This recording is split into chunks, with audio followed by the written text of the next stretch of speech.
ഒരു ബാങ്ക് തൊഴിലാളിയുടെ മകളെ ഒരു ബസ് മുതലാളി കല്യാണം കഴിക്കുന്നതിനെ കുറിച്ച് എന്താണ് നിന്റെ അഭിപ്രായം? ബാങ്ക് തൊഴിലാളിയുടെ മകളെ മനസ്സിലായി, ആ. പക്ഷെ ബസ് മുതലാളി മനസ്സിലായില്ല? ഇല്ല. ഞാനൊരു ക്ലൂ തരാം. അമ്പാടിയിലുണ്ട്, കൈലാസത്തിലില്ല. അമ്പാടിയിലുണ്ട്, കൈലാസത്തിലില്ല. Beef fry. Beef fry. ആ, അമ്പാടി ഹോട്ടലിലുണ്ട്, കൈലാസ് ഹോട്ടലിലില്ല. അത് വെയിറ്റ് ചെയ്യുന്നല്ലേ? അപ്പൊ അതൊന്നുമല്ല. ആ, ആലിലയിൽ കിടക്കും ചൊറിയാൻ പുഴു. ഛേ, ആ.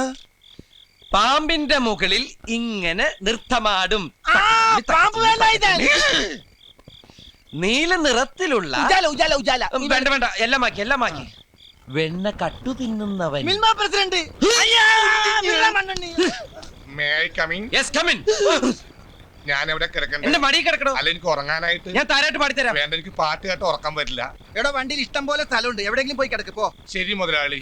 ഏയ്, ഡാ, സുന്ദരിയായ ഒരു പെൺകുട്ടി ബസ്സിനകത്ത് പുര നിറഞ്ഞെടുക്കുമ്പോ ഒരു അന്യപുരുഷനെ അവിടെ കിടത്താൻ ഞാൻ സമ്മതിക്കില്ല. ഓ, അത് ഞാൻ ഓർത്തില്ല. എങ്കിൽ ടർസി കിടന്നോ. ടെറസിലാ? വണ്ടിയുടെ മോൾ ഭാഗം ഇല്ലേ, അവിടെ കിടന്നോ. ആ, ശരി. എന്താണ്? എനിക്ക് തലവെക്കാൻ. രണ്ടരയ്ക്ക് ഒരു മാംഗ്ലൂർ മേലുണ്ട്, പോയി തലവെക്ക്. എടോ, ആ വണ്ടിയുടെ അകത്ത് പായുണ്ട്, തലോണിയുണ്ട്, എടുത്തുണ്ട് പാണ്ടാറടങ്ങ എന്റെ മോളിൽ. ശരി മുതലാളി. ഡാ, ശരിക്കും മുതലാളി ഞാനാ. ആ, ശരി, ശരിക്കും മുതലാളി.